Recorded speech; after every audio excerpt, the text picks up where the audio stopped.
Congratulations, you have found the Lambcast, the official podcast of the large association of movie blogs, also known as the Lamb. The Lamb is the largest collective of online movie blogs and podcasts with 2,000 members and counting. Every week on the Lambcast, various members of the Lamb community get together to talk about our favorite subject, movies. So bookmark the Lamb and follow us on social media. Be sure to join us each week to hear a lively discussion of films and movie-related talk from our members. Join the flock at largeassmovieblogs.com. Hello and welcome to the Lambcast. I don't know what episode number it is. It doesn't matter. I'm Jake Lewitt, the host of this show. I come from lifeversusfilm.com and Deep Blue Sea, the podcast. You may remember me from some of these shows years and years ago in the 300s, I think. I can't remember. Richard Kirkham, our beloved host, is not here today. That's fine. He's on an anniversary, high school anniversary thing. He's having a good time there. It's okay. We're talking about Final Destination Bloodlines. I'm back. This is the awful intro. I'm going to start again. Okay. I'm going to scrap this whole thing and start again. Maybe Richard will leave it in. Who knows? I didn't write this at all. I lost another part to the stupid machine. I hope this Right. is a blooper. To give you a minute, Lisa. The alternate intro. No, I'll be fine. I'm going to go camera dark for a second. Hang on. Okay, no worries. I'm still here. Back to Chair antics. We'll go again. I'll go again in 3, 2, 1.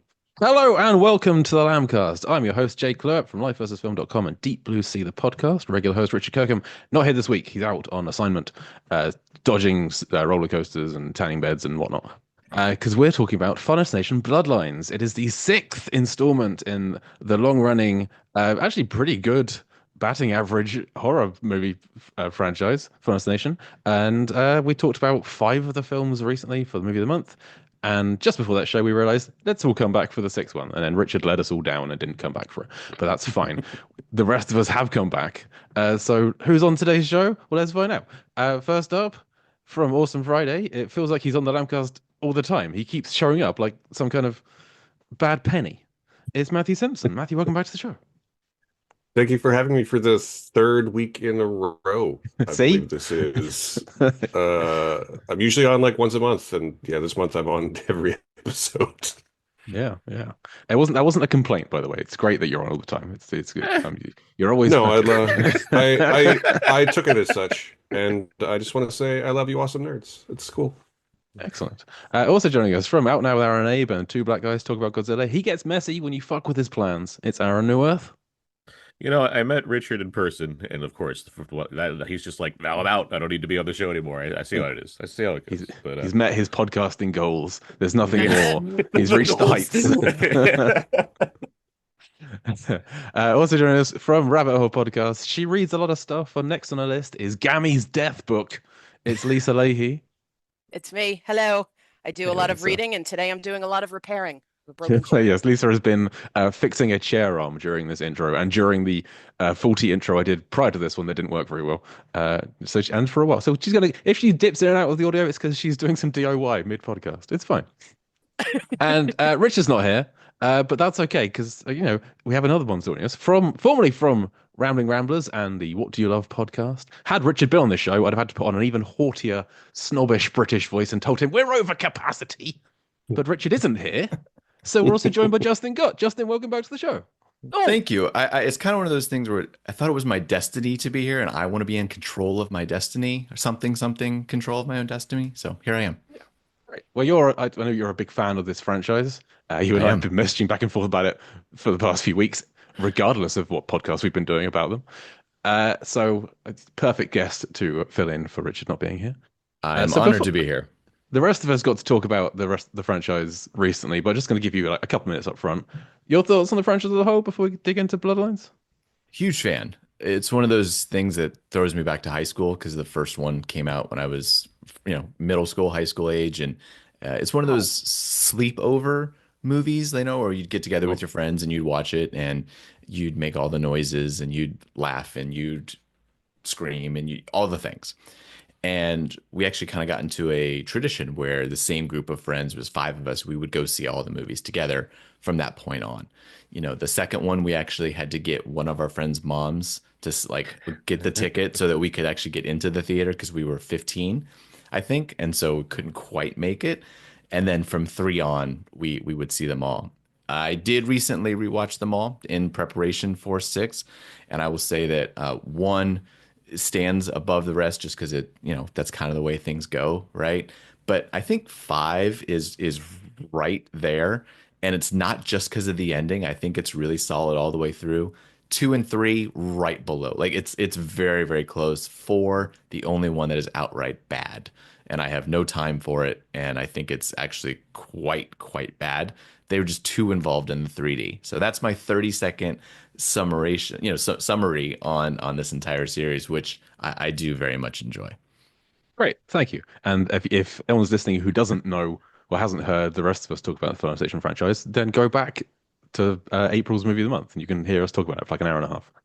Richard did a full YouTube video on it, which he's quite proud of, so go and watch that.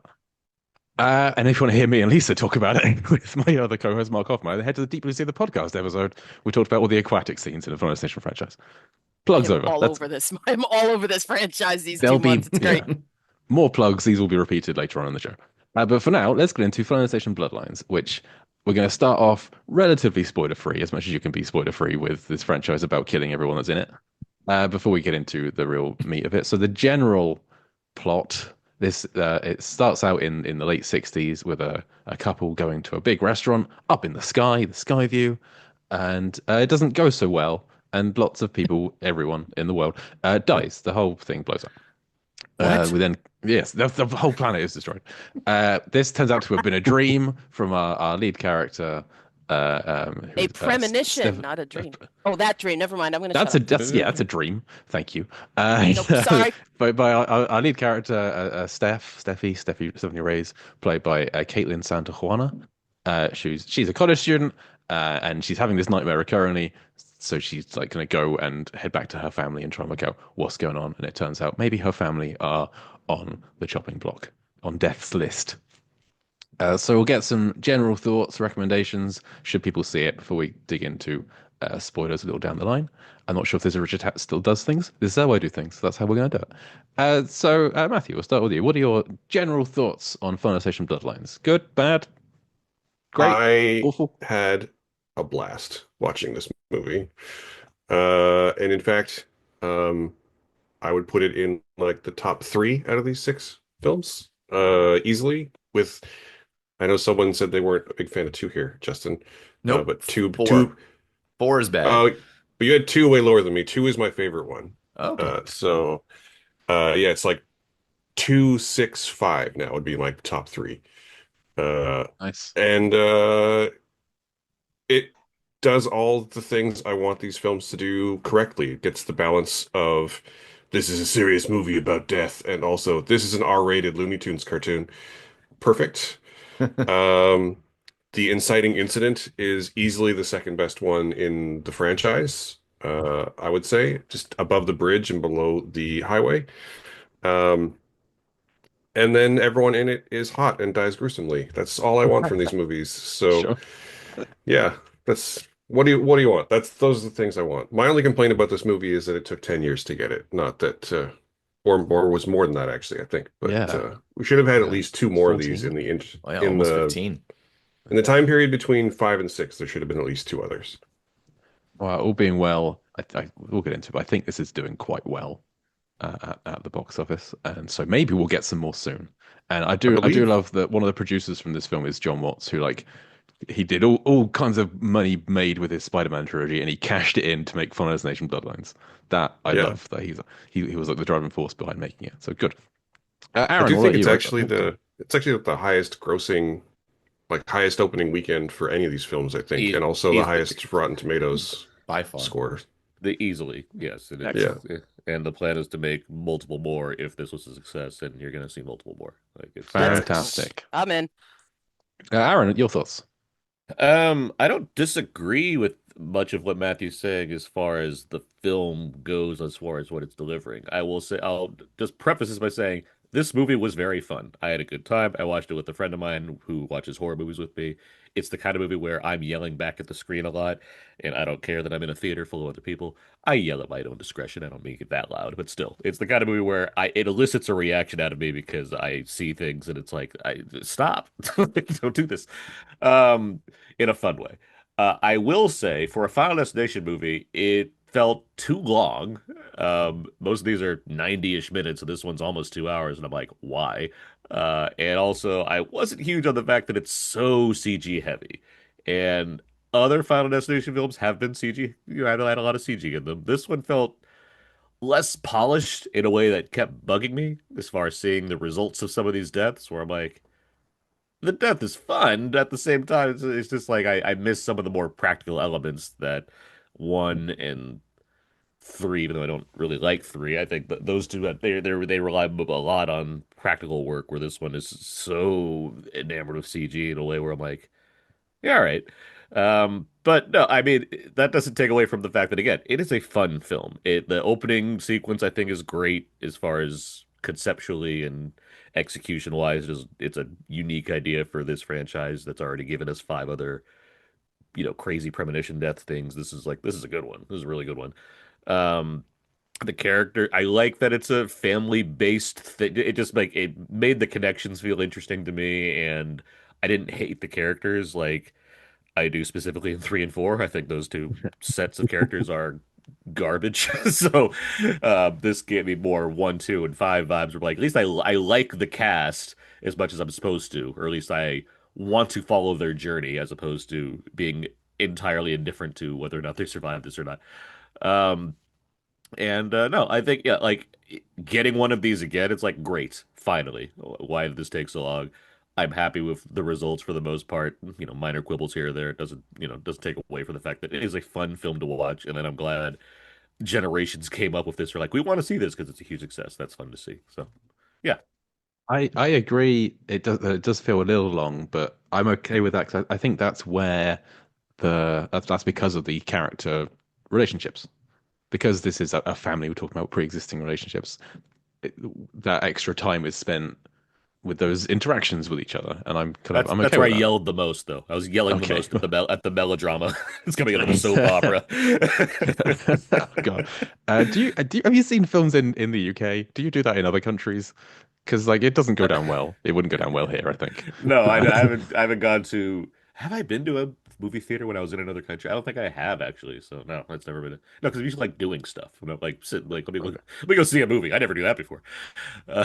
So- I mean, I've been on holiday when like a Jurassic World has come out. I was like, well, I kind of have. This is like it's Sure. on No, brand. I have no, to go and that do makes this. sense. But no, Jay, I don't upset your posh audiences with my with Thank my you. my thoughts on the films. It's much appreciated. Thank you.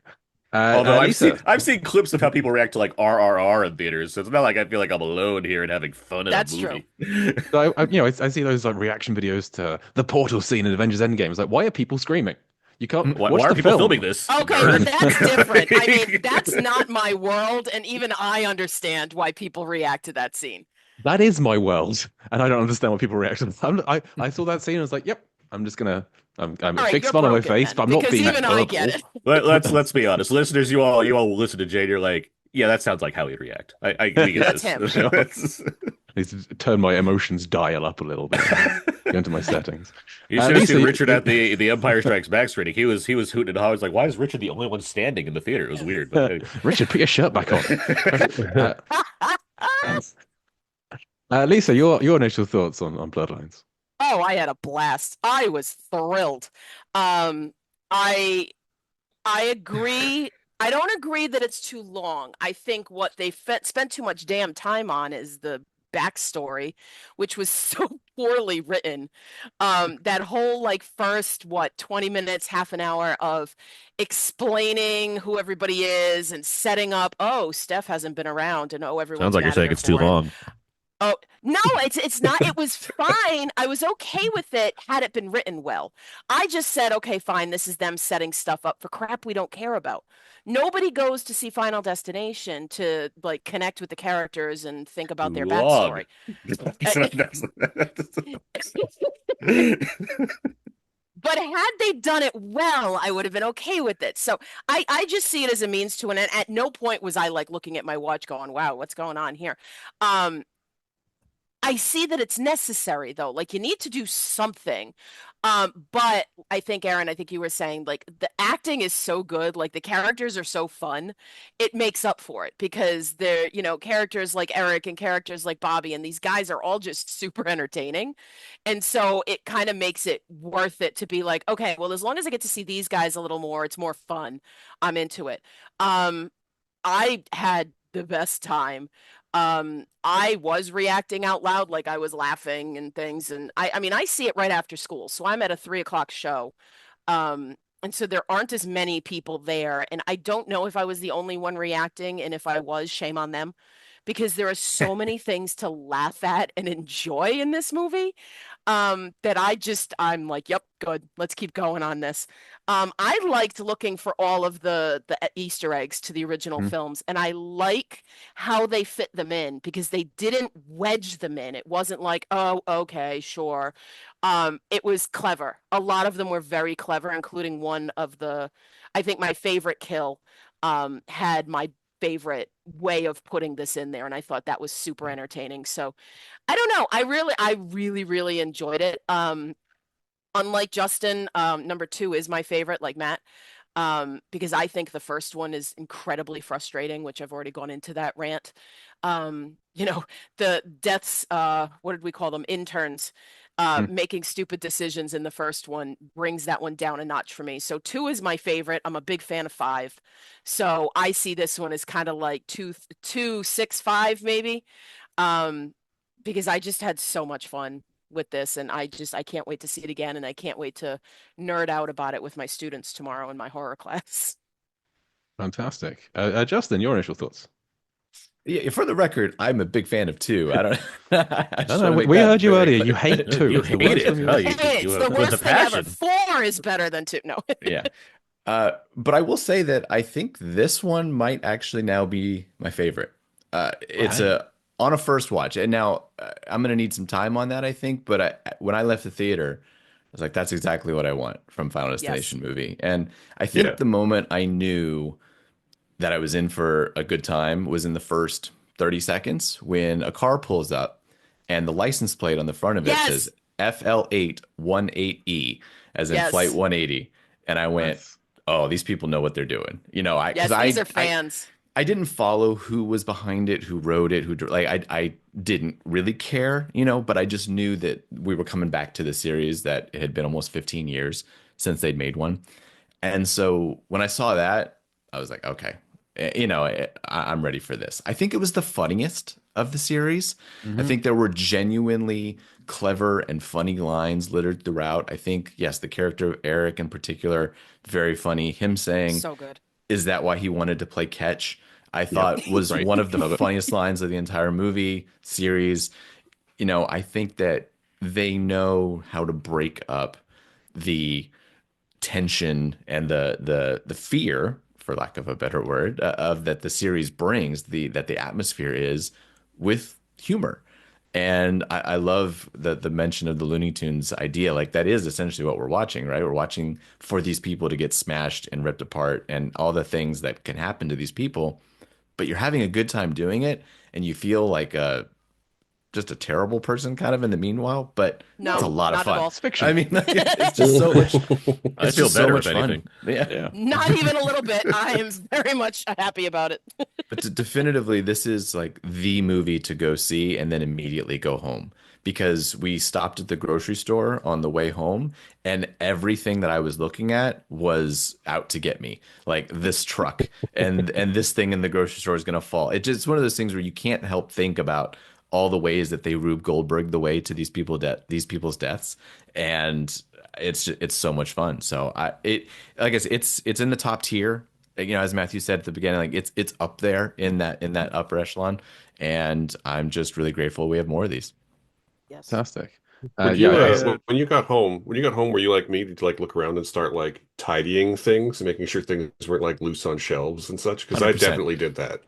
Yeah, I've and said before, this franchise makes me a more careful person. yeah, Like, I never put a glass near the edge of a table. I don't know what anybody ever does. It's not where it goes. In the middle. Anyway, my initial thoughts, I am with everyone else. I like this film so much that, and Aaron will attest how rare this is. I saw it twice. It's Ooh. only, Yes. Ooh, look only at the this. second time I've done that with any film ever. Oh, The first time being early this year with Paddington in Peru. within like 3 days. Yeah. Yeah, it was. Also, I had nothing else Did to you do have an today, and advanced screening? yeah, it came out on like earlier this week here. So I went and saw it on Oh. Wednesday, and then I saw it Oh, today, okay. Sunday. And yeah, also I had nothing else to do today, and I've got a membership in my local cinema, so it cost me nothing, and I had time. That's all. Nice. But bear in mind, I've Also, seen this it's twice. thrifty I as haven't well. seen Sinners once yet, but I've seen this twice. Jay! I'm going That's after this problematic. podcast. I'm going this Remedy evening. good. Remedy I'd be that there now, but we're immediately. doing this podcast now. It's a bad Oh times. my Anyway, I'm literally goodness, seeing it again Jay. today for the there we fourth go. time. Okay. So yeah, I thought this was great.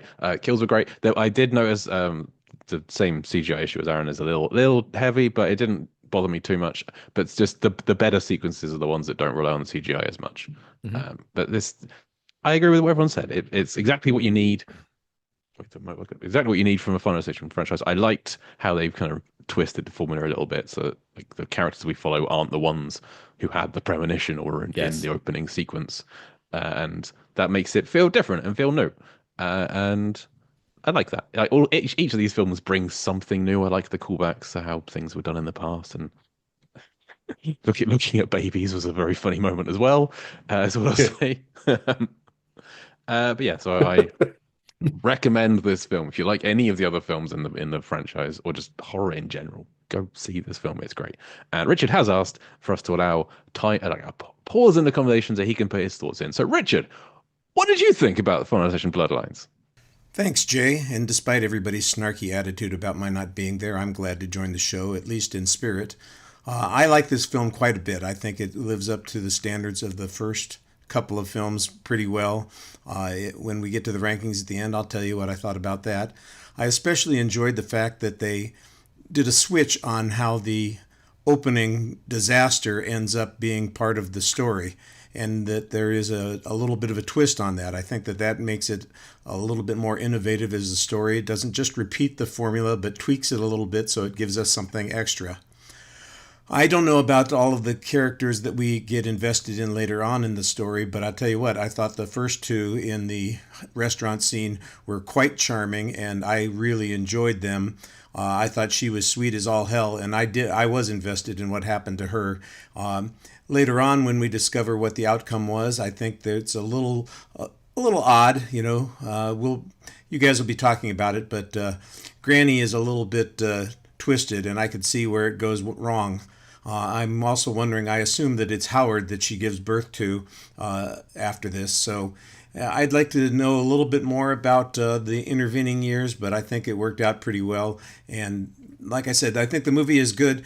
There are some CGI things that are maybe they stand out a little bit more than I would like them to. I saw it in IMAX, so maybe that just emphasizes those things a bit.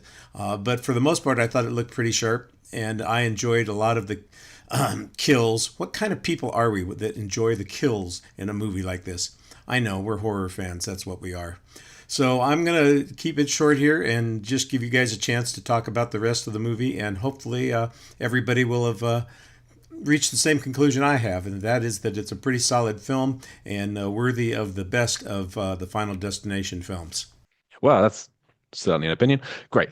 So we'll move on from that. That's what Richard thinks. Controversial. And we're going to go into spoiler territory now, because we all recommend you go see it. Go see it now. If you haven't seen it yet, that's your fault. So beyond this point, But make sure you see Spoilers. Sinners first, for Pete's sake. it depends on Before, what the cinema's doing. Before we depends on go into a scheduling. section, where people might stop listening because of spoilers, I will say Yes. I saw this yesterday in IMAX, and worth every penny to see this movie in IMAX. Oh, I love it. It does the same like the IMAX ratio shifting that other IMAX films like Sinners and Mission Impossibles do for the big death sequences, and it does. I will say that like some of the CG it does lay bare, maybe a little worse. In particular, the um, restaurant that clearly doesn't exist in the real world. No. Looks pretty fake, but not in a way that's a deal breaker. So if you have a chance to see this on the biggest screen possible, you should 100% do that. It was a great time at the movies. How fake Okay. did the big crab sculpture look in IMAX? Did it look Okay. really bad? Okay, hang on a Crab second. sculpture? This is an interesting thing Thank because you, Lisa. this film, You just to go back provoked to something we talked about a month ago, the this is a very Vancouver. I'm from Vancouver. This is a very Vancouver movie. This is Mhm. very big.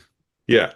Everything about that restaurant at the beginning is fake, except for the base of it, and that crab sculpture is a real thing. Are you kidding me? Okay. No, that is the So there, Vancouver. Jay. It's I That had a is the feeling. Vancouver Planetarium. It has a big crab sculpture that is also a fountain out front, and they CGI'd the tower and the restaurant above it into that building. That building is real. I'm And reinstating also the spoiler wall. I want to talk about that. Yeah. Okay, because the opening restaurant thing, it ends with the iris falling on and being impaled by the crab sculpture, and I feel like they didn't make enough of that. They didn't like No. focus on it, and I figure they didn't focus on it because it was some bad bit of CGI, and they didn't finish it. But now that it's real, this film's garbage. Throw it out. Burn it all down. Like, Maybe you need to go see it a third time. I need to go and see Sinners once first, Justin. Jay, I would can have I- seen can I- Sinners yesterday, but it was only playing in a really small screen yesterday. I want to reach. yeah, you don't- I had you today don't do bigger that. screen. Okay, Good. That's good. that. You're allowed for that. Jay, so Aaron, can I speak to the why it looks why it perhaps looks the way it looks sure. for by a all means, second? please Because do.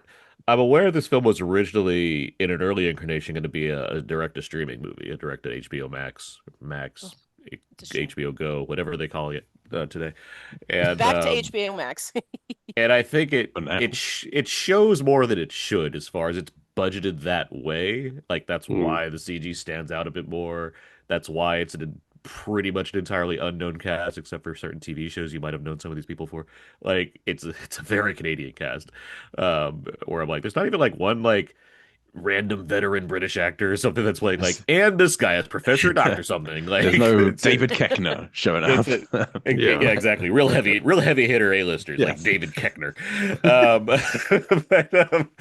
It's just like I know that's like a part of like what it is that makes for me. It made it just like stand out as far as like okay. I mean, it didn't look like it's direct to streaming. It didn't look like that bad to me, but it's more of I can see that they're clearly like shortcuts they have to take in some instances in a way where yes, it reflected on it for me as far as like watching the movie. It didn't like dramatically decrease it, but it did feel like I could see why it would have less of it because these movies are expensive. That's why they don't make Final Destination movies hand over because they're not just a slasher movie that you can toss $5 million at. You just spend money on all these elaborate set pieces or whatnot, and because it's so ambitious with skyscrapers and trains and garbage trucks, the real costly Lawnmowers. things, lawnmowers, it means you gotta spend some money to do that. So it doesn't. Okay, fair enough.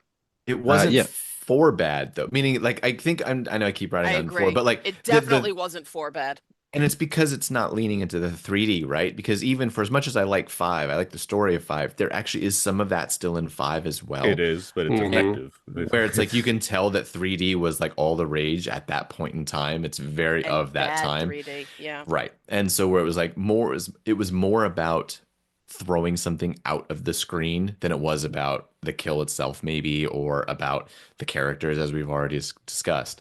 And so I think that for this one, it was much more brought back to that kind of base level. And so I think I see what you're saying about some of the CG. I just didn't really care. It was because when someone's Yeah. getting smushed or something's coming through someone's face or something, I'm not like parsing details or anything. We're I'm just not looking for realism in this No, film. but it's not. I mean, Sure. I know, and I'm not. Again, I had fun with this movie, but it's not. Yeah. And it's not like I'm sitting there waiting to be like, this better be done well or else. But it's more like when I need to see brainstem.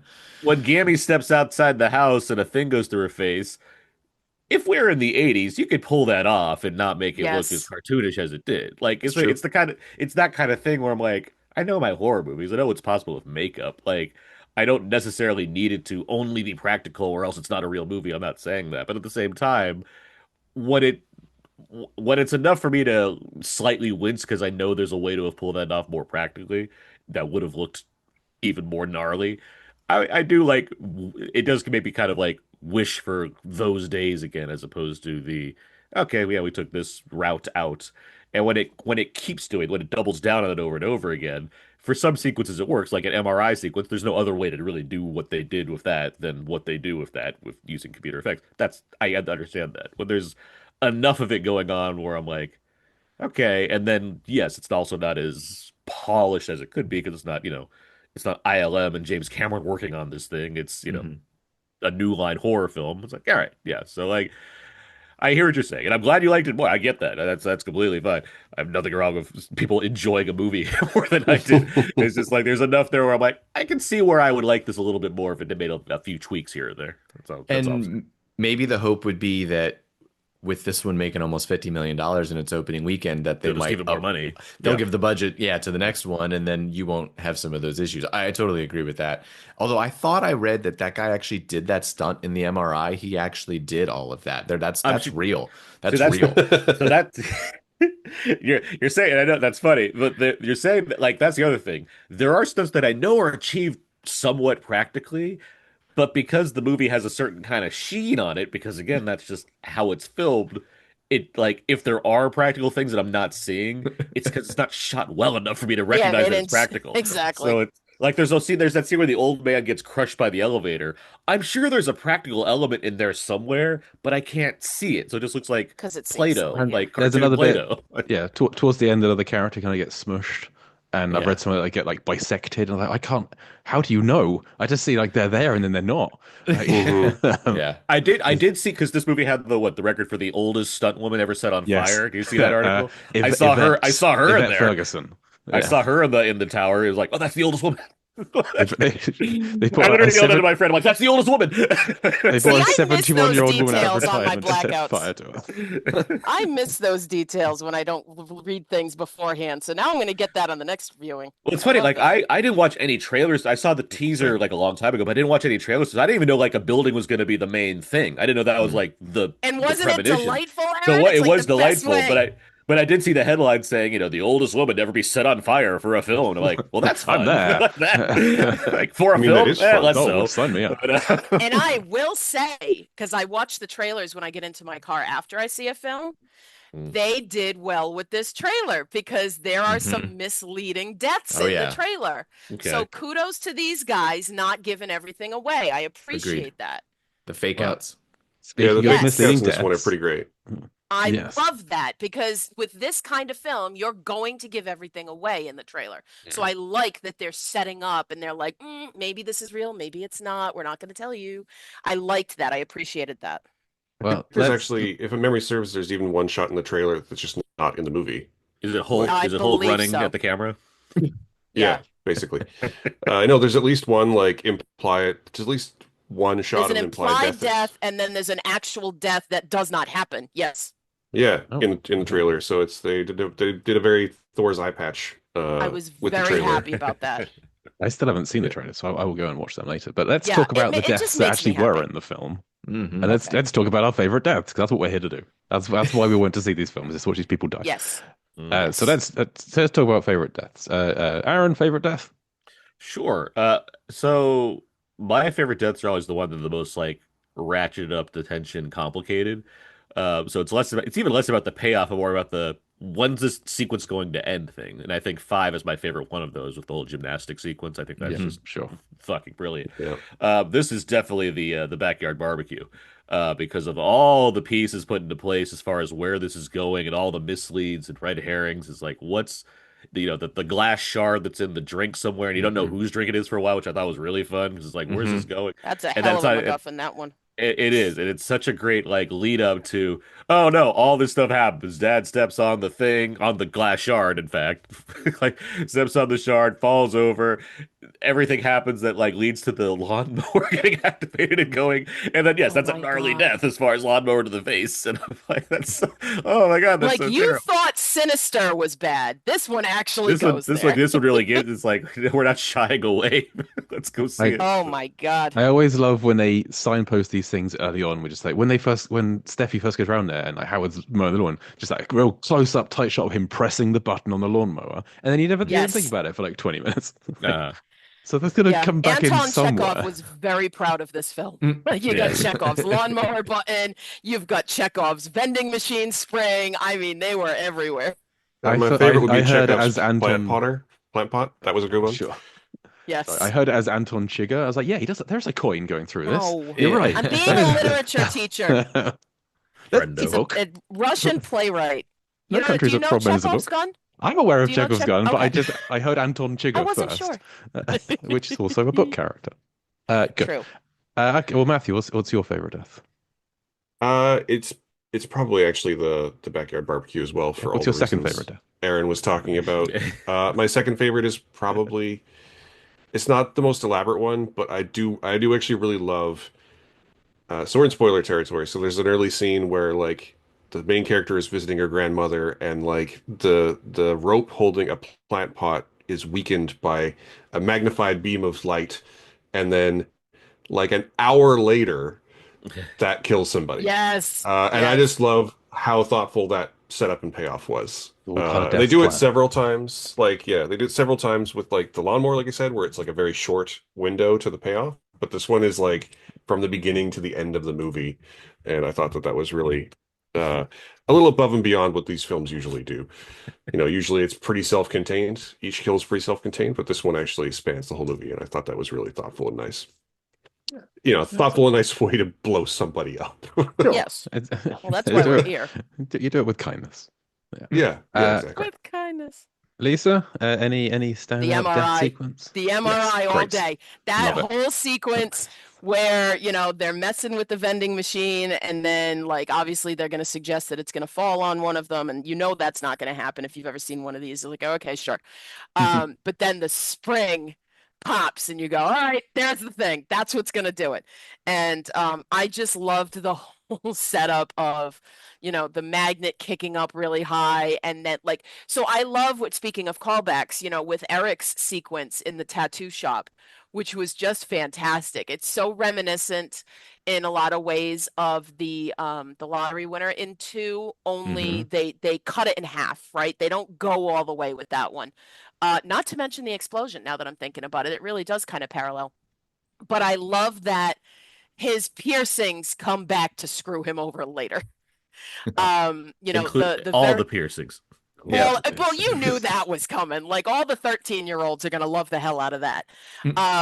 But like I love that, you know where they're coming from, you know what's gonna happen. It's the cringe. It sets up all those squirmy moments and just how great it is when he gets like folded in half into it. And then this is my favorite callback to the original ones, where this is actually the callback to 4, where he gets blasted through his skull. Tattoo on his chest with the pierced metal pieces from the wheelchair going through. Like that's the I don't know what they're called. The rods, the metal rods that went through. The rebar. Yeah, you know what I'm talking about. The metal rods that went through the logo.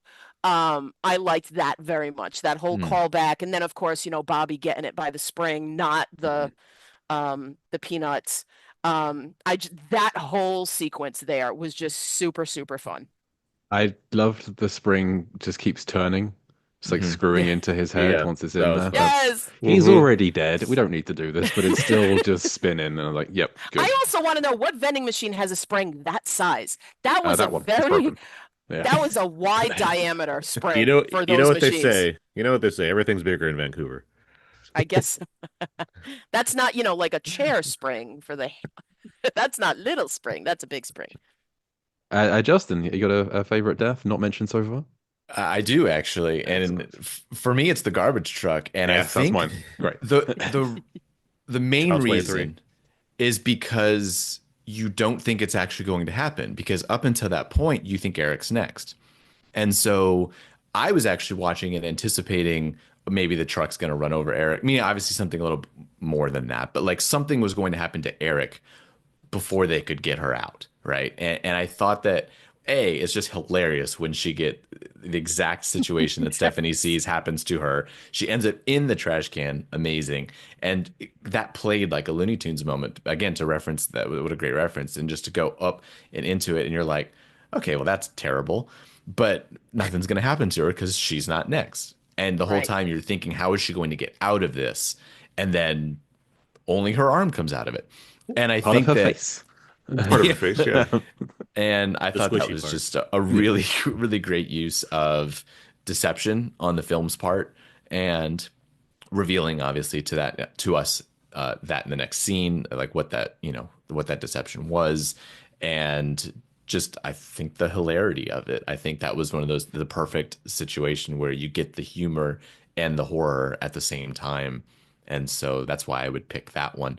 Although honorable mention to a piano falling on a certain Oh my terrible gosh. child. I love a piano falling on someone, Yes. especially when it's a horrible child.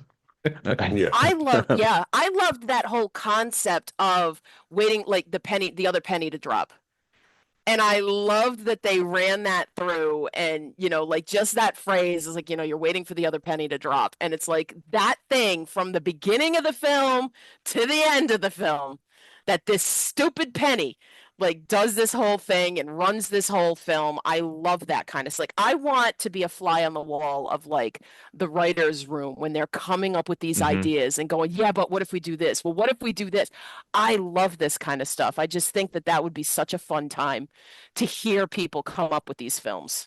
Well, Yeah, that penny, kind of my favorite film, my favorite death that's in the film is the garbage truck, the rubbish truck, Yeah. as I would call it, because it's off, it's out of focus, it's in the distance anyway.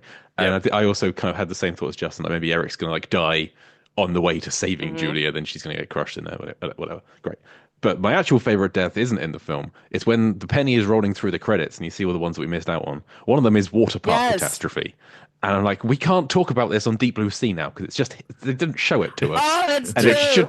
should Maybe the sequels will deliver. We'll see. Jay. Maybe. You were There's cheated. always time for a water park catastrophe. maybe. I hope so. But like I just felt a little cheated, like death, on all of the hundreds of deaths we missed out on seeing that we're The like ones we could have seen. I think we're gonna see it. I think we're gonna see them after $50 million.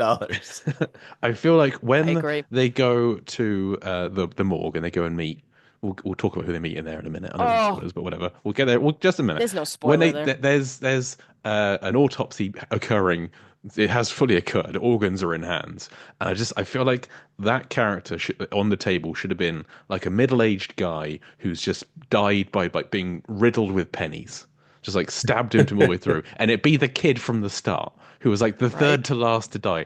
We should have at least seen this horrible kid grow up and get just Yeah. mullered, just get absolutely taken out the worst way you can possibly imagine with pennies. And like that body on the table should be like Pinhead, but all the way over the body and just pennies. That's what I want it to be.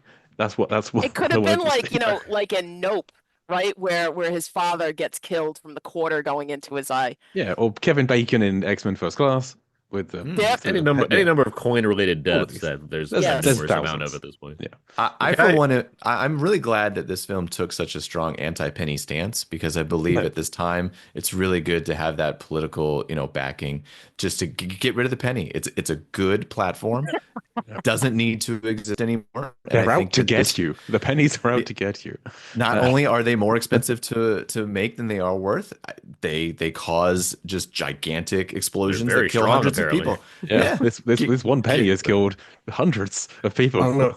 It's Get actually rid of one of it. the things that maybe took me out of the film a little bit because it's very clearly Vancouver, but we don't have pennies up here. So That's right. Was it a loony or a toonie? Which one is the one that would have done it? I just figured tourists were bringing pennies hand over foot to get in. The country. penny's trying to get out.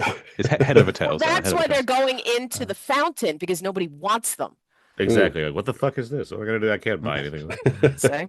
So we Jay, have to talk. Jay, Sorry. real quick, before we go too far past the rubbish truck death, there were two things going through my mind for that one. One was Child's Play 3, because Oh, there's a big sorry. garbage truck death in that one.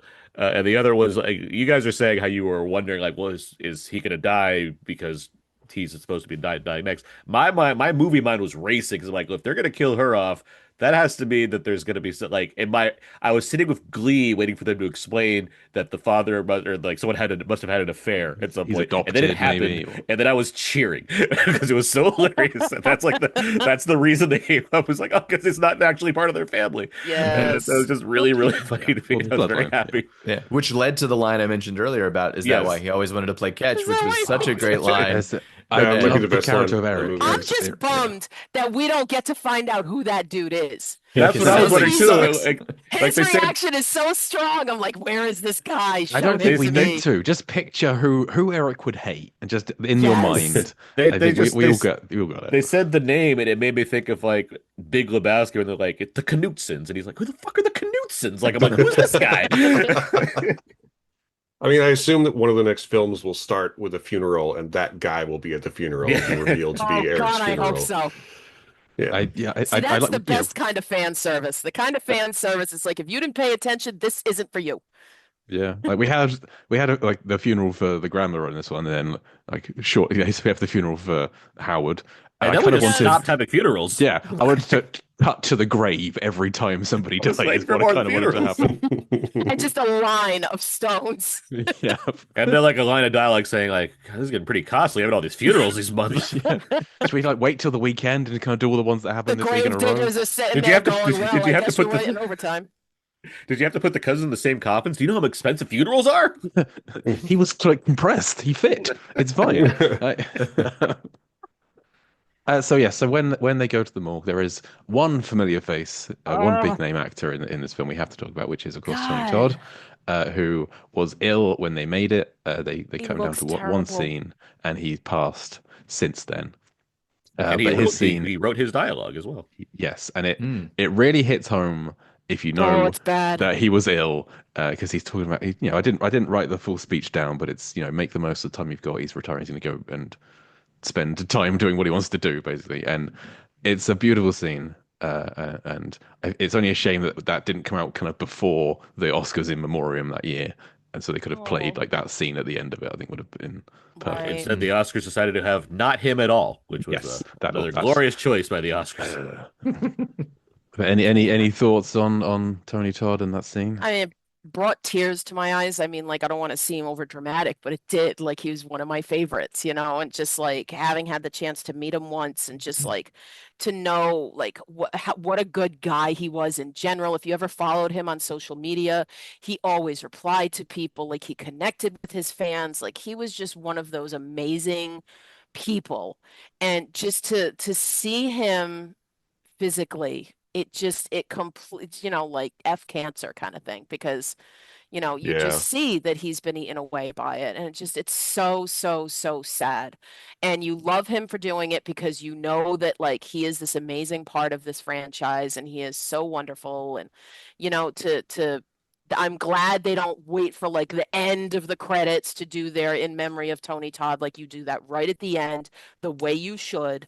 That whole sequence, it's just, you kind of like, it's a different kind of tension. Like, his scene is coming, it's gonna make you sad, and it's like, yeah, but we still gotta do the thing. And I'm gonna miss him terribly for sure.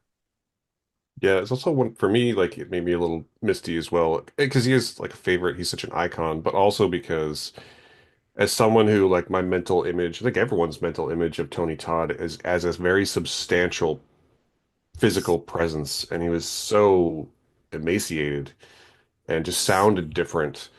And like, I don't know, I have had to watch people go through cancer, and it's very Yep, difficult to same. watch them be in a way like that. And so that always makes me a bit Absolutely. persnickety, as it were.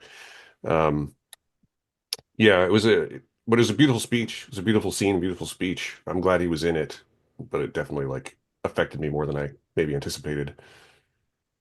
Especially Yeah. because my wife had never seen five, so we came home. I went out to dinner with some friends, and when I came home, she was watching five, and he was on screen when I got home, and I was like, "Oh man, that's a difference. Like that is a Mm. difference."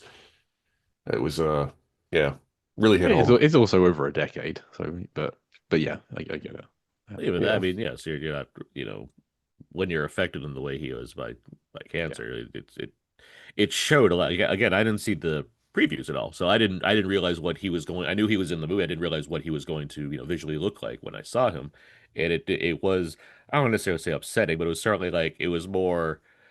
It hit me more just because I'm like, oh, this is his final role right here, and he's sitting for the majority of his scene as well. I mean, he's gathering strength just to do this, which is like I mentioned, he scrapped his dialogue for this, and it really it shows as far as him wanting to be this kind of consummate professional where he understands he has a certain kind of reputation and standing in horror culture, and it's like here's my opportunity to kind of give myself a send off, which I think is pretty lovely.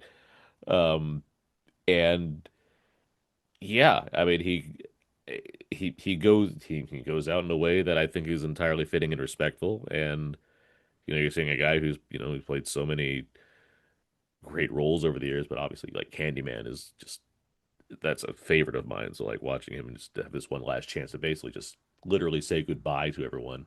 It's for a movie like this that does not require like powerful moments. It's a really strong moment. I really appreciate that.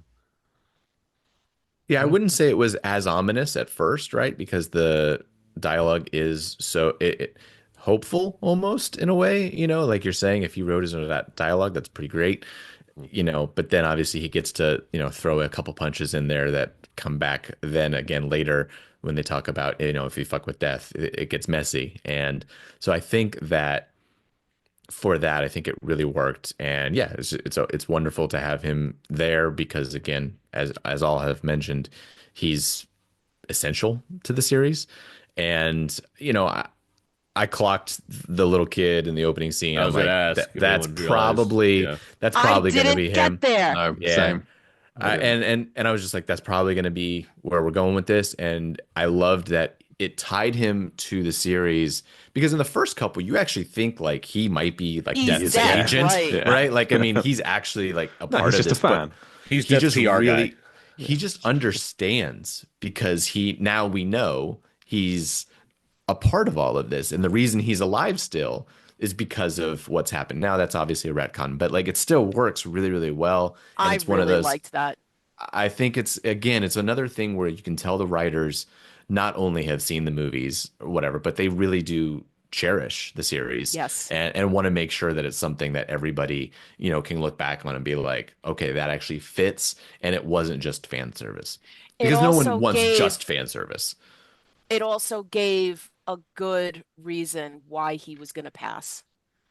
It Hmm. wasn't just, oh, we have to write him out because Tony Todd passed. Like it was a very acceptable, satisfying way to have Bloodworth taken out of the equation.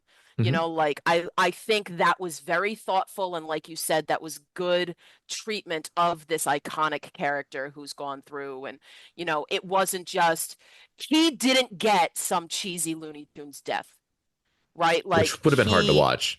that Hmm. would have been awful. I think that would have been really cheap and really disrespectful of him in general. Yeah. I like that it's almost like death respects him. Yeah. Like you could Treats him as a almost friend. argue that. Yeah, there's like elements there that I think that this was very much the right way to do it. And I appreciate that so much. It also it makes I often find the ends of these kinds of films to be unsatisfying when like the character's been trying to make it all the way through, get to the end, and then just kind of taken out Yes. when in particularly CGI fashion here, and like oh so it was all what was this for then? But I kind of feel this is going to sound disrespectful. I don't mean it to. I kind of feel it's okay that they have died to kind of allow the character of Bloodworth, who is ill and who probably doesn't want to carry on to getting worse and sicker and sicker. It allows him to eventually pass. Otherwise, Right. if these two characters stay alive and keep preventing death, that's going to keep Bloodworth Oh, alive. that's true. Getting Yes. and that could be a way that don't do this, filmmakers. But in the future, you could look at it and think, oh, if I stay alive, this character's existence is going to get worse and worse and worse, and it's not going to. Yeah. Anyway, don't do that. No, definitely not for him. No. Can we talk about Death's sense of humor in this film? Because Sure, please. Yes. Death certainly has a ball, like With Eric. either with Eric for one thing, but also like Oh. Gammy is hanging out in their house, like her death-proof house, even though it's surrounded by seemingly Like everything. Laurie the Strode, least death-proof right? house. It seems like Yeah. but like Death's just like chomping at the bit the second she gets out the door. Is like finally, like it's so like like I'm instant. gonna drop that fire extinguisher just in case she's. Oh, she's Or- outside. Great, let's go. Or yes, Death's like I love that fascination. moment when she notices the light go into the thing, and And it's she's like, already "F in the you, book. I'm hitting this away." But the fact Yeah. that the extinguisher and the weather vane is already in her book as an option for how Right. she could die. But I also Death's just love like the Death's fascination her- with Eric was or like it's like why is Death fucking with this guy? He's like not even in this family, and it's like it burns down the tattoo parlor, does everything possible. I was just like, is Death just like having a good time? Like, is that This is how the interns. Death's This is film? the interns. These are again. the interns. This is the intern. The interns are like, okay, so it's this family. Justin, you weren't here for this. Death has a bunch of interns who are doing these deaths. Some of them are good, some of them are bad at it. I like this. So yeah, Yeah. and the ones who like really overcomplicated deaths, they're the ones who are bad at it, and Death gets frustrated. Like, no, just throw a bus at them. Just what are you doing? So Eric is like the interns like looks at the family tree and goes, okay, it's the family, and like they set the whole plan up. The plan's going through, and then Death just kind of pops in and goes, "So what's going on? Not this guy. No, I told you not. Oh, God's sake! It's like no, a heaven You know to what wait else it is? situation. Like, what's going on? This intern is a second career person who's looking at the septum piercing and going, "God damn it, I hate those things." That's what we're going after first. Yes, it is. It is me if I were in Some this because I'm not a fan. some boomer intern is like, "I hate those things." No, it's more Oh, it's more God. that this intern is like a kid with a mic with a magnifying glass, and Death bursts in halfway through Literally. the scene, and he's like, "Well, I'm not going to kill him." That's such a good point. It's some intern's kid who got out of the daycare. Yeah. That's I'm amazing. just playing with the guy. Oh, that's funny. yeah. I think Death is a fan of Eric, and he's like, "I just want to play." It's like Yeah, Skinamarink, this guy gets it. He's right? got skulls The everywhere. demon wants to play, and so this is Death wanting to play with Eric because Eric is his favorite character too. Yeah, my other problem with this franchise often is that the main character does often kind of suck in that they're yeah. a downer to be around. I get it. They're having these premonitions they're going to die. Yeah. Ugh. Get And I like that we over did- it. Yeah, exactly. Yeah. And I I like don't want to the- see your redemption arc. I don't want to Yeah, see you suddenly become a good exactly. person. Just die already. So the fact that we had characters like Eric, who we could then cut away from Steffi and the trauma she's going through, and like, hey, let's go have fun with this guy. Oh my I God. like that. I approve of that. And then He- having gosh. the double act between like Eric and Bobby. Bobby being like they Idiots. put him in this like soft lilac hoodie with cartoon animals in front to make him. He seems like quite a like a built guy. They just made him look like the babiest Right. baby in the world. And like, oh, Mhm. Like, that you guy have to should have protect been this guy. that guy should have been the jock, right? Like the jerk athletic guy who was making wisecracks at his weirdo emo brother, not emo, but like punk brother, and he was just this cuddly little thing. Yeah. I'm like, I love With this his- guy. With his pet tortoise, which Yes, allowing his older brother to kill him, and was like, oh my god. Like, I ugh. felt really sorry for Aunt Brenda, who like she's lost her husband, she's lost Yes. her 3 children, and then the last thing she got to remember is this pet tortoise, and she's not looking after it in the film. That's gone back with Steffi and Charlie. Paco. She's got Paco? nothing. Paco the Justice tortoise. for Paco. Meanwhile, the father seems fine with everything. He's like, I don't believe you. I'm out of here. And he comes back. He's like, I still don't believe you. Like, he doesn't seem like he changed his tune. He's like, there's just a lot of coincidence. Yeah, what's he doing now? Like, what the hell? I Yeah, I mean, think he just yeah. got. You're good. He has not really lost much. I think like he's His lost whole his wife. family's gone. We thought he'd No, lose no. it. The woman is Even his gone, children the die at the mother's gone. end. Oh, I thought Yes. you meant. Oh yeah, at the end, yes. After that, but before that point, he's not lost much because like he's lost the wife who ran out on him 10 years ago. What's much? Yeah, You're okay, right. he's lost his in-laws. His wife left him. His Jay, the don't rest of be the a family, family counselor. everyone else that he's presumably bonded with over the past decade or so is like dying one Mate, by you one don't know within a that. week. I look at I look at my family and like my uncles who aren't blood related, and they have very little connection to It's not like they to don't the live near each bloodline other that though. I'm Like in. they're all like hanging out in the Yeah, they've backyard like barbecue. purposely gotten it. Yeah, exactly. He's Well, just there because it was his a kids are there. funeral. Yeah, They've got the whole that's cul-de-sac the to cheeriest themselves. wake. They all lived I in the same area. Is this It's a not like the Vancouver thing? I it- thought this was just a Rhode Island it's not thing that like everybody the stays in the mom same who's hanging area. out in an RV somewhere. Like God knows what's the mom's deal, by the way. Can we clarify this? So the mom left because grandma was mean. Well, no, Mom left because because Yeah. she Yeah. saw herself doing the same thing to Steph and oh my God, I can't remember the Charlie. brother's name. Charlie. Charlie, thank you. Charlie. Yeah. Same thing to like Steph, what her mother was doing to her. Like she wasn't getting a childhood. She wasn't letting her leave the house because she was afraid they were going to die. So it's Okay. that again, it's that Halloween, Laurie Strode is now, Sarah Connor. Like it was like that weird former final girl, now the badass older woman kind of trope going. That's what I figured. It took a long time for what's her name, Stephanie, yes. to gear up to accept mom when she's like already on the trail of Gammy's right, but she's still Right. like, but I hate my mom still. And I'm like, aren't we? Yeah, What again. don't we get this? Yeah. Aren't we established that this is real? Like, I will say Again, that I don't I care get that about though. this.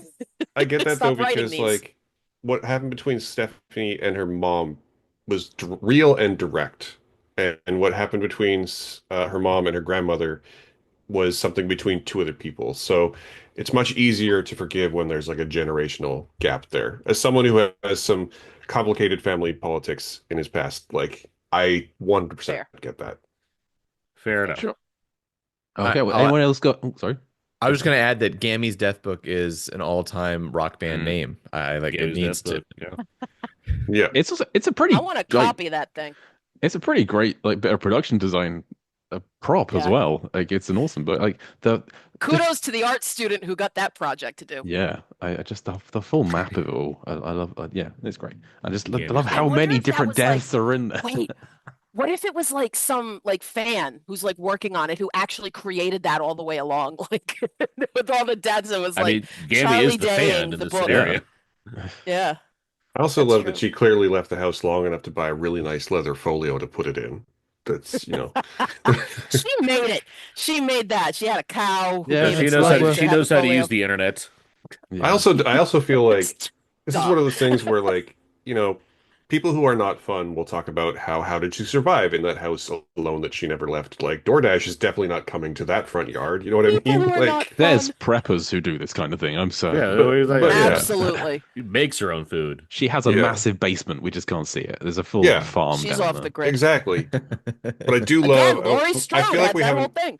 I feel like we haven't talked enough about how her death proof house is like It's is the worst. everything outside the house just to keep death distracted by like making complicated Rube Goldberg machines Oh, outside so this she's thing could safe fall when that thing can roll inside? when this is spikes and yeah. And a lot of those wooden spikes, like Death doesn't give a shit about wooden spikes. What is Right. I kept thinking, like, is Gammy living in The Last of Us? Like, what's going on Yeah. here? This house is so like its own thing. It kind of reminded me of one when now I can't. Oh, Alex, when Alex goes into that one like shed and like all Yeah, the sure. It's like and the he- worst shed. Yeah. and he's like, I should have seen this coming or whatever. like, puts- That's his line, right? One Yeah. strip of sellotape to hold everything to the wall because he's Yeah. an idiot. Yeah, great. It Um, worked, Jay. Did it, Aaron? Did Yes. I'm pretty sure he's not around anymore.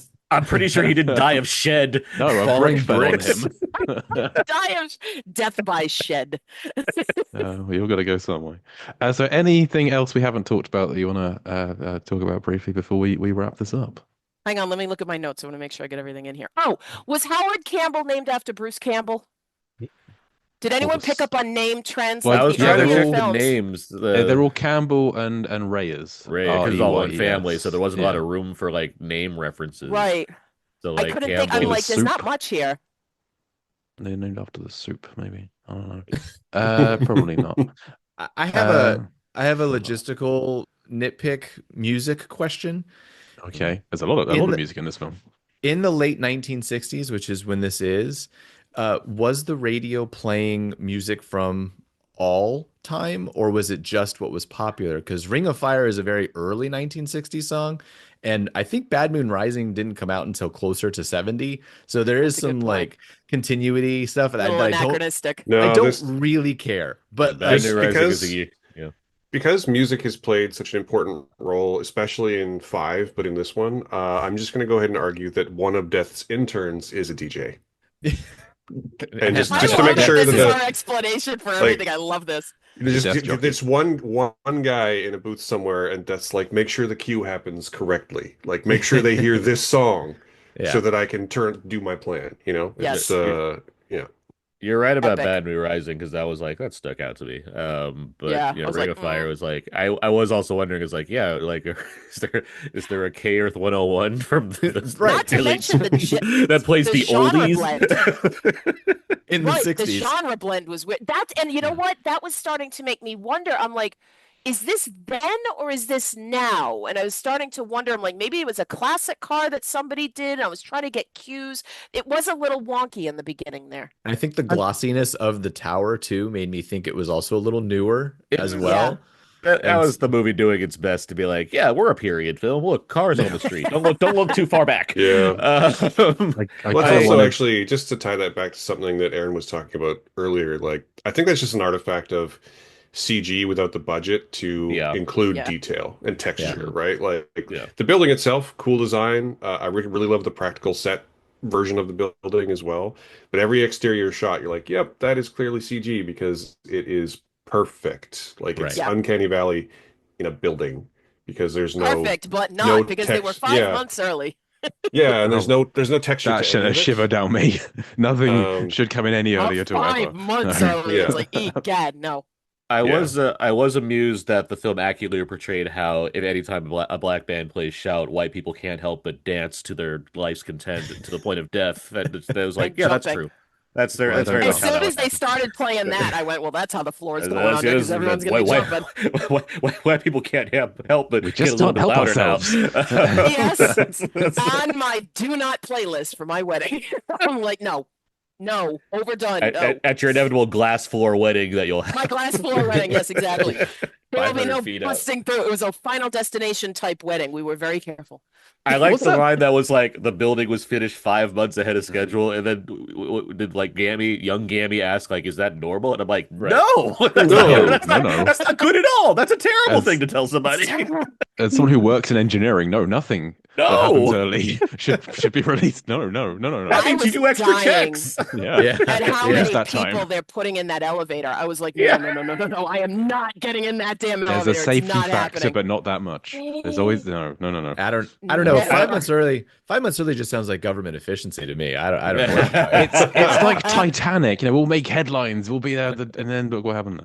Anyway. I like Yeah. that they're like, "Let's take the stairs." I'm like, "Yeah, that makes sense." Also, there are stairs, and then they're like, Same goal, like with stairs. and then they did that first, and then they're First, like, then the "Well, elevator. the stairs are gone. Let's take the elevator." I'm like, "Clearly, this is not the way to do these things."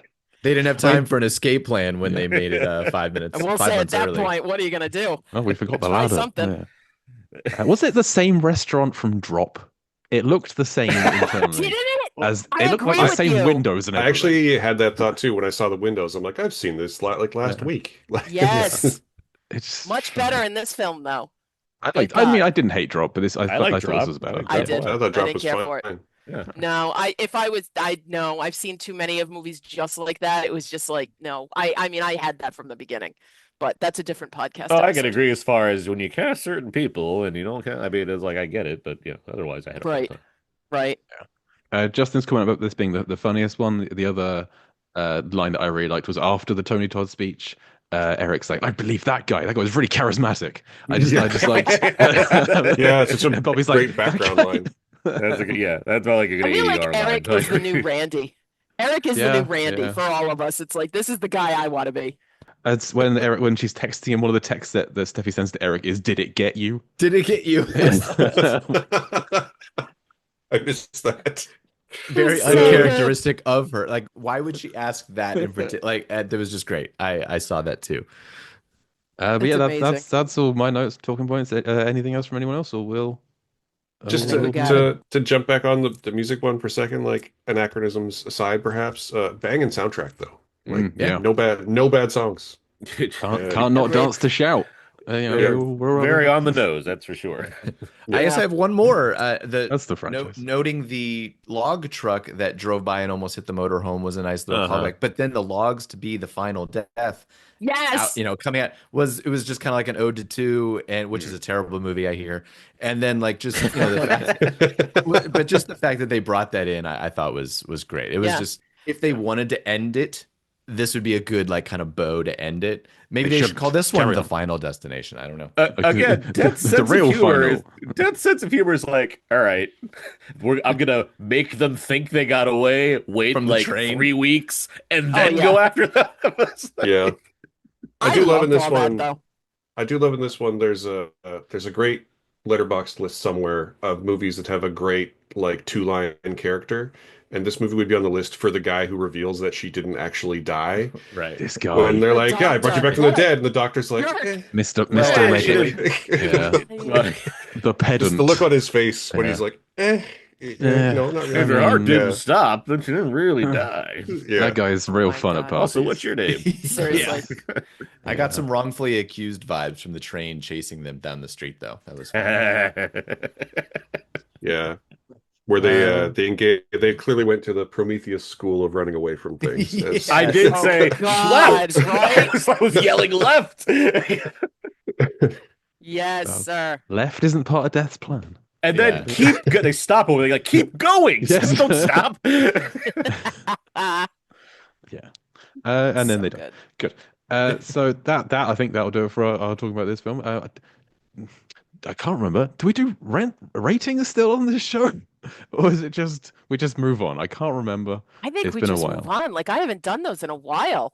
Okay. I'm never on the show when we talk about a new movie, so I don't know. Doing Richard Right. proud over here, Jay. I like this. It's 2 thumbs up. It's Yeah, he 10 stopped 10 doing thumbs up. the new movies, so that's why it's like I'm not on as much anymore. I'm like, I want the new ones. Well, what Anyway. are all of our rankings? I think that'd be the way to go. On Letterboxd, Okay. right? Yeah, let's go with that. So Justin, you said yours earlier, but do you want to go ahead? What rank the 6 films, please? We got an update from Movie of the Month. Oh wow, the whole Okay. ranking is interesting. Well, I mean, Yeah, this one is all a 6. this one's a 4 out of 5 for me on Letterboxd. Shout out Letterboxd. I really do. I'm going to go for it. Why not? I'm going to say 6, 1, 5 as a tie, 2, 3, and then the gigantic chasm, and then 4. Okay. Matthew, your ranking? So 2, 6, both are 4 stars. 5, 1, 3 are all 3 stars, and then 50 feet of crap, and then 4. See, I'm going back to what I said last time. 4 was better than I expected it to be. I don't Like, remember what I said last it's time, so really I'm not. probably gonna end up But different. no, it had been so long since I last saw it, and I watched it just thinking, "Oh, this is this piece of shit," and then I watched it and I thought, "Oh, that was all right." It's They're Yeah, all it gets- trending it gets on the Max job right done. now. Yeah, They're all trending. If you look at Max, like their top 5 or top 10 movies Yeah, right now, that's it's fun. like 6 of them are, or 5 of them are that's- the Final Destination films. Quite the coincidence. Aaron, your ranking. 5 still my number 1. Then 1. Then I have 2. Then I have 6. Then, as we discussed in the previous episode, I have 4 ahead of 3. Because I don't like 3. Three's a downer. Yeah, I get it. It's the only one that feels like a slog to me. I watched it, I was like, these kids. Yeah, I it saw is a those- slog. I though. agree with you on It's that. got the tanning bed though. That one Yeah, But that's feels always long. good. it has one scene in a long movie. That's great. I saw someone was like posting the best. I think this was rage bait. Someone was posting like the best Final Destination kills, and they're like, and this one for number 3, which I think has the best kills. I was like, no, I'm just going to click away. This is what you want me to. Yeah. This is This objectively article wrong. is wrong. Lisa, your ranking. I think I'm gonna parallel Matt on this one. 2 and then 6 and then 5, 1, 3, and then the chasm before 4. Okay, I've been using all of your time to do rankings to try and work out mine, and I haven't got it. Like I've got 2 at the front because 2 is my favorite, despite Justin's complaints. I've got 4 is at the bottom, and 3 is just above it, and then I've got 6, 1, and 5 just in that chasm between them. Yeah. And I don't know what the order is. I'm glad that our main Well, so- takeaway is that Justin just hates two songs. But the fact if you've I think learned nothing it's else from this podcast, Justin's opinion is wrong. so I I'm haven't, just like, will I say haven't that- ranked the Hey, lowest it's not- of anything. that is not the first time that has ever been said. So I do want to. but yeah. So the fact that I've got 1, 5, and 6. Like 1 and 5 are really good films, and like 6 is being next to them. I think that just says, Yeah. go see this film. It's a great film. Yeah. Which is fun. We love it. I will say that great. I think your list is valid because honestly, like I have my whole ranking, but as long as 2 is at the top and 4 is at the bottom, the list is valid for me. It is. Like, I agree. It's fine. Okay, fantastic. And Justin's well, opinion let's- is also valid. It It is is. valid. And let's It find is. out what Richard's opinion is. Richard, what your spoiler thoughts? What's How your do you favorite rank it, Richard? kill? What's your ranking for this franchise? Well, Jay, I'm glad you asked. It's- Hey, before I give my rankings of the various Final Destination films, let me clarify something that came up earlier in the discussion Justin was asking about, and that's about whether or not certain kinds of music would be played, or whether or not, for example, the Johnny Cash song would have been on the radio at the same time as the Creedence song in the late 60s or early 70s. And the answer is it depends a little bit. A lot of radio stations did do exclusively top 40, and so it would seem like all they were playing during the week would be whatever the 40 biggest hits were that week. But a lot of radio stations were also jock driven. In other words, the DJs, they were personalities that often influenced what was actually played.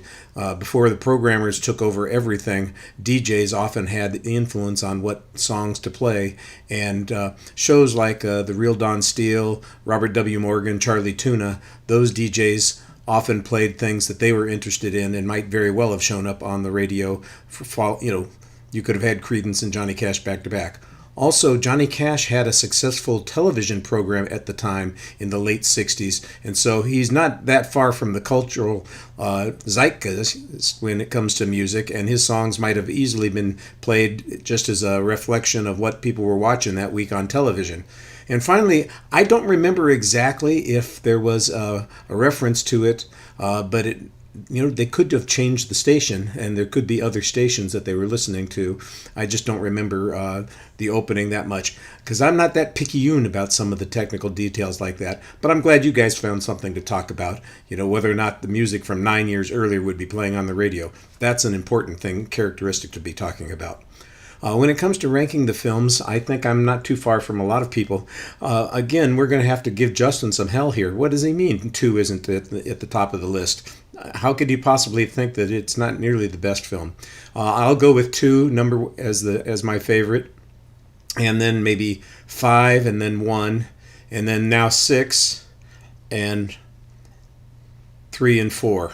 I'm going to agree with everybody else. 4 is not great. Although I'm with Jay, it's not as bad as everybody else says. It's something that isn't necessarily worth watching multiple times, but it's got plenty of deaths in it that are gruesome and fun. And if you're a sick person like we all apparently are, I can't imagine why you wouldn't enjoy a tire to the face. Come on, that's fun. Escalator death, that's also gruesome and fun. I know there's more CGI than necessary, but that's okay. It just happens. Well, hopefully the rest of the show goes pretty well, and we'll have some other thoughts for you later on. Thanks, Richard. That was great to hear from you. Hopefully you can join us next time for Fun Nation 7, whenever the 6 of us back for FD7 when it comes out. Yes. I'm calling it Fast-tracked. now. Yep. There we go. So that'll do it for our discussion on Fun Nation Bloodlines. Let's hear a word from another Lamb Podcasting Network show. Why This Film podcast looks back at the movies of your childhood. Join me, Emily Slade, each week as I step back in time to revisit the films that you grew up with. Maybe you haven't seen it for a while. Maybe you watched it every day since you were 8. Maybe you totally forgot it existed. Whatever the movie, I'm here to go back with you through nostalgia untold and memories unnumbered. Together we'll ask, why this film? And we're back. We're not doing an exit question this week because I couldn't think of one. So instead, Also we're doing. talked for quite a while, so. It's the we're doing time that Jay puts into this that I really appreciate. I mean, yeah. I had set aside an hour to plan for this podcast, and then I didn't. So He we're used that gonna hour to do watch 4 again. Just the pool scene. just yes. Um, actually, maybe I will. So we're doing rants, raves, and reviews. Just a quick rant, rave, or review from each of us, something movie or TV related, I guess, or whatever you want it to be. So Lisa, we'll start with you. What do you want to rant, rave, or review about today? I'm going to rant at the fact that my local theaters are not playing Clown in a Cornfield in the afternoons. Like, I'm annoyed. I know it's going to be terrible. I've read the book. I know what this thing is going to be. But to like prevent me from seeing it when I prefer to see it right after school. I don't want to see it at 7:30 with all of the crazy people who are gonna, aggravate me through the whole thing and be on their phones through the whole thing. And so I'm annoyed because now I can't get to see this film until it comes on streaming, which is fine, but I want to see things in the theater. And so why show it only, I mean, it's not going to last that long anyway. It's probably going to be out for 2 weeks and then it's going to disappear. But that's when you kick it into the late shows only and then, boot it. But I am annoyed about that. So that's what I'm ranting about today. Has Fair anyone enough. else seen Clown in a Cornfield? It's not out here for a few weeks, so no, not yet. I figured. I No. don't even think you know what cornfields are, Jay, so that's fine. Sure. Um, I feel It's for like the a series of books too. There's like 3 of them. I only read the first one. no, It's I meant not actual. bad. I meant actual cornfield. I don't think Jay knows what it's those where are. they grow Oh. bunions, I think. Bunions. That's Yes, where the bunions. children Bunions and hang out. turnips. Children I've of the seen it. Cornfield. I've seen it. Like I wasn't huge on it, but like it has great reviews and a lot of people that I respect love it, and I'm confused about that fact. But there's plenty of Yes. people that are fans. So It's got It's a a silly 6.2 on movie. IMDb. Yeah. Yeah. But Uh-huh. I won't see it until it shows up on streaming. So See, I went and saw Until Dawn. I had a choice a few I weeks ago thought to that see was so Until fun. Dawn. Okay, so Until Dawn when or Sinners. dusk. You're killing me. Right, but I thought I'll see Until Dawn now because Sinners is going to play for ages, because I'm True. going on holiday like tomorrow, and I came back and Until Dawn's still playing, and like, why is this film playing? I thought it was crap, so there we go. I laughed Sorry. myself silly That's in a that fun movie. movie. I I like thought that that was a Until Dawn. riot. I didn't care. Did you for play it. the game?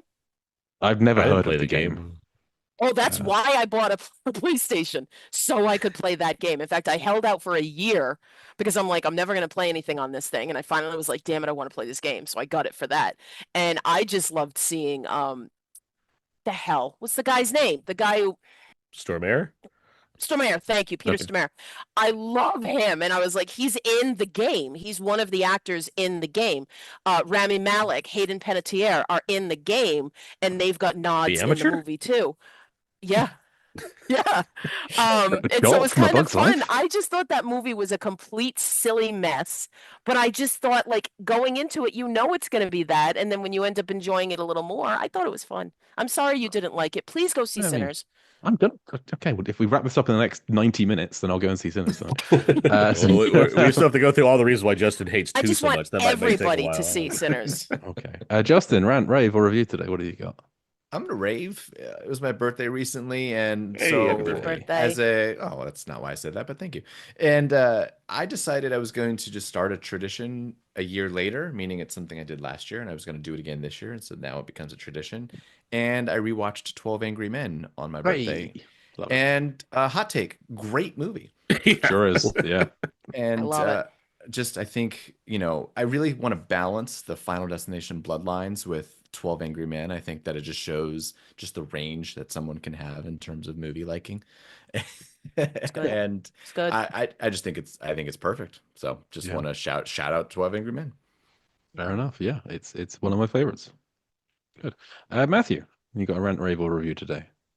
I have a fairly non-specific rave in that this is a movie podcast. I'm going to say that this has been an incredible year for television, and we should all be watching more television.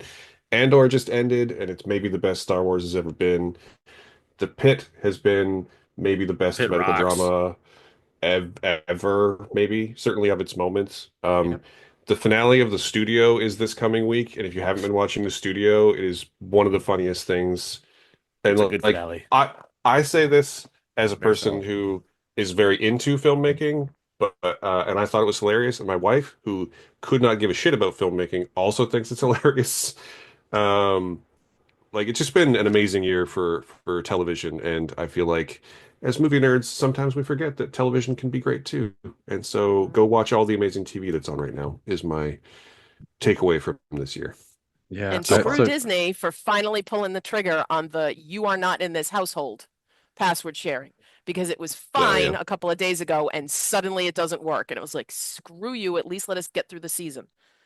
My wife and I are currently like I work away at the moment, so I'm away during the week and go back at weekends, and we have shows that we watch together, and so we're just massively behind on everything. I've seen one episode of The Last of Us season 2. That's as far as I've got so far. I haven't started Andor season 2. Things are racking up, and I hate it. There's just too much TV. So much And binging ahead of you, though. what I would really But like moreover- is if The Pit could be released in the UK, please. I don't Yeah. care what platform. Oh, I I just agree. like it to be out here, please. That Anyone stinks. listening? Do you know what happens in The Last of Us? I'm aware of what happens in episode 2. Yes, I've Okay, listened to video game podcasts that have bemoaned the existence of that game, and then others that like celebrate it. And I'm friends with DJ Valentine, who hates The Last of Us season 2 with a passion. So I know what happens going on Oh, there. wow. Yeah. I don't. I know nothing, so it's interesting. I have to. They dig adopt into a this dog show. and it's adorable. That's the only thing. Yeah. But it's the It's dog. real- from the it's real- Affair. it's real Cuddly up- episode. It's a real uplifter. Yeah, they got a house I that flies figured away. I have an idea of where this is probably going, but I don't. Joel, I actually can't know believe yet. you got me this. That's what she says. It's great. Look, dog can talk. It's the Roll last one. credits. Aaron, 5-minute rave a episode. review. It was also my birthday recently, and I Hey, saw a happy movie. birthday. Hey. Thank you. And if I wanted to choose this as my rave, it would be I saw a movie the equivalent of 12 Angry Men in theaters for the first time in a long time, which was Batman Forever, which I've always liked. But that's not gonna be my rave. I just want to note the fact that it's really fun to watch Batman Forever in a theater now in the world that exists as far as superhero movies. Like I've seen the movie plenty of times, but watching it in a theater Justin again. is showing us There a you go. VHS Yes, of I Batman saw Forever. that upon release Oh, in the theater too. I was rocking my soundtrack all the way on the drive back and forth. Yes. Throw me, kiss me, kill A me. little yes, a little U2 call out. Let's go. But Kiss from my a Rose, that one. sorry. Yes. Is that That's Kiss of from a course it Rose? is. From a Rose. Of course it Yes. is. I've only seen it once, That ages was on ago. repeat. I was playing that a lot. Um, It's one of my favorite Jim Carrey roles. my real rave. unironically. Tommy Sorry. Lee Jones disagrees with you. He will My- not So accept you that as Tommy booking Lee rate. Jones role. But anyway, go ahead, Aaron. Sorry. My real rave is going to be for a small film. It's called Bob Trevino Likes It. I'm not sure if any of you have seen it, but it's a film that's directed by Tracy Lehman, who I point out because I was able to interview her this week about the movie. There'll be an article up on Weeb Entertainment very soon. It's this small film that features what's her name, Barbie Ferreira. She's on Euphoria, that show. John Leguizamo and French Stewart of all people, cast against What? type as a Hang on. terrible How has he dad. been? As a regular person. And to the point where when he appears on screen, I'm like, who is this actor? He's very good. I'm like, that's French Stewart. But it's this really lovely movie about this young woman who has like a terrible relationship with her father, and she tries to like friend him on Facebook, searching his name, Bob Trevino, and she finds another person played by John Leguizamo, who's also named Bob Trevino, and they become friends. It's based on a true story that happened in the director's life, and it's just this really nice character comedy drama about these three people and their interactions or what have you. And it packs way more emotion than I was expecting, enough where I'm like, I love this movie. This is really good. So I want to keep recommending it everywhere I can because I know it just came out on VOD. It's called Bob Trevino Likes It. It's very, very good. And certainly one that I'm happy to rave about as much as I can. I have a rave that's going to kind of echo Matthew's rave, but from further in the past. I'm currently watching Twin Peaks for the first time. It's pretty good. I'm enjoying it. Yes. I'm like They're going to six. be in my local theater. A bunch of I'm the not. actors are going to be doing a conference. I know.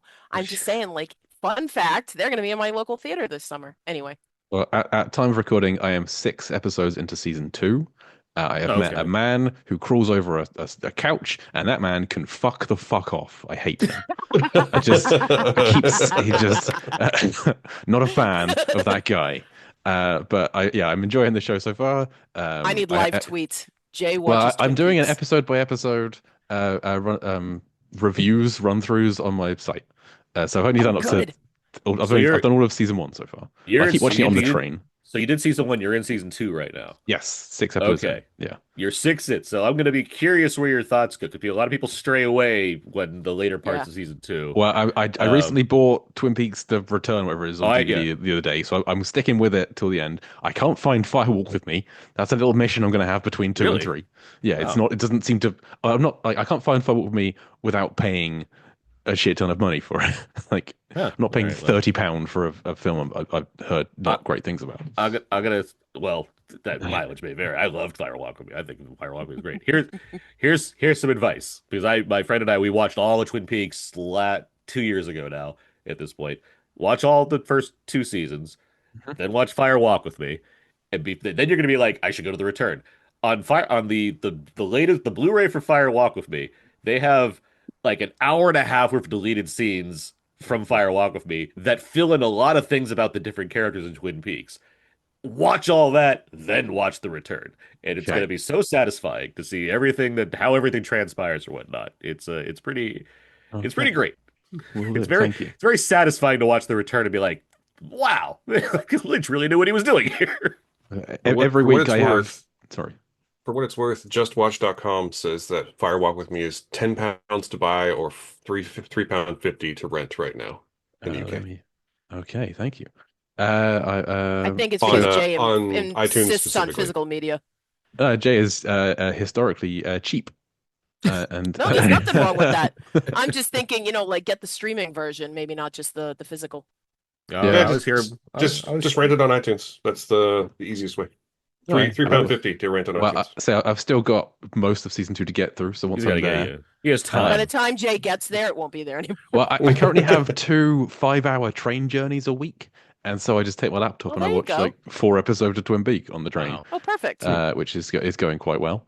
And they keep on having scenes set in like a brothel where I have to just like make my screen quite small. And it's not like nudity, but it's still like privacy screens. The privacy that just seems creepy. That looks way worse. Lisa. It's a bad recommendation. Why does that have a blanket over him? No, what I'm saying is there are privacy. There's a thing. It's a magnetic piece that goes over your laptop, and Very it's a popular blue light in some environments. Absolutely. They also have dull color. You shouldn't use them. Well, you know what? I don't use them to watch films. I use them because I have students who are nosy AF, and I need to make sure I don't use them for films. I use them for pornography, of course. Yes, I mean clearly, I don't watch anything quality on these things. No, I don't like watching movies on small screens. I have my TV or something, or I go to the theater. I'm in the minority now. Do what you got to do. But yeah, Jay, spend money on a screen thing. That seems like something you would do. Screw all of you. I'm not doing that. I'm trying to help. Ridiculous. That's why Jay's always taking that song. Little less costly now. A little less costly now. A little more expensive now. A little more expensive now. Yes. Well done. I'm going to start dancing soon, Aaron. You can't keep doing it. That's a good way to end it right there. Beautiful. Richard, do you have anything to rant, rave, or review about today? I do have something to rant about because, of course, I'm an old man and I got to bitch about something. And apparently I'm supposed to curse more frequently. So what the hell is going on with this crap? I don't believe the shit that I have to put up with from Alamo. Alamo has got a watch party for Jaws next week. We're going to be going to that. Jaws is playing in theaters in September. We're going to go to another screening in July. So, lots of opportunities here. But the thing that's pissing me off is there's a fantastic popcorn bucket that they're selling, and it's all sold out already. How can it be sold out before any of the screenings have happened? That's because people are hoarding them, damn it. And, I didn't realize that. Otherwise, I'd have hoarded it myself. And if you see a picture of that popcorn bucket, you'll know that it is the best popcorn bucket that they've sold and created for these movie promotions yet. And you will not want to put your hand in there and eat the popcorn because you might not draw it back. It's not going to come out well. Of course, you're going to come down here and chum some of this shit. You'll know what I'm talking about. Anyway, I just thought I'd curse a little bit more so that you guys can reflect adequately on the things that you've already imposed on me with your conversation. Thanks. Great. Thanks for that. Swearing. Wow, yeah. This is your show, but language. He really keep children listening.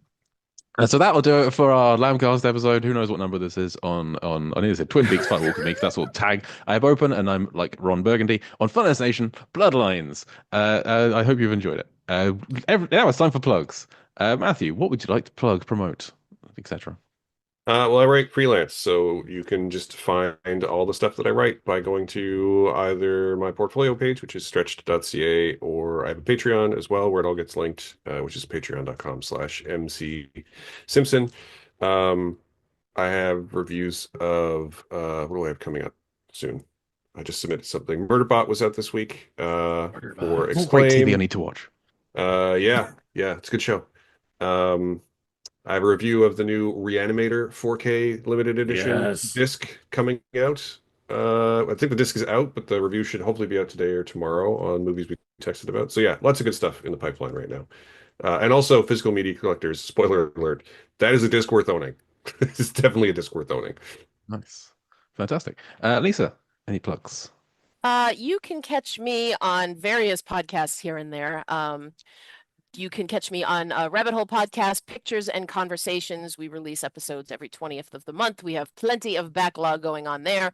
As we enter into the summer, we're taking a bit of a hiatus, but we'll probably be back later.